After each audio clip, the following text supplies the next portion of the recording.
मुल्क में कोरोना के मामले बेतहाशा बढ़ते जा रहे हैं। इसी को देखते हुए जामा मस्जिद के बाद अब चांदनी चौक की मस्जिद फतेहपुरी भी बंद कर दी गई है। 4 जुलाई तक मस्जिद को बंद रखने का फैसला लिया गया।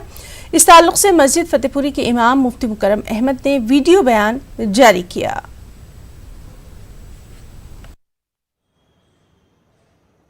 दुनिया में चौथे नंबर पर आ चुका है।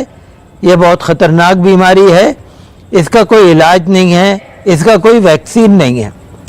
लिहाजा तमाम बातों पर गौर करते हुए हमने और दिल्ली के बहुत सारे इमामों ने आपस में मशवरा किया और यही फ़ैसला किया कि अभी मस्जिदों को पूरी तरह से न खोला जाए और लॉकडाउन 1 में जैसे इबादतें मस्जिदों में हो रही थी वैसे ही इबादतें की जाएं।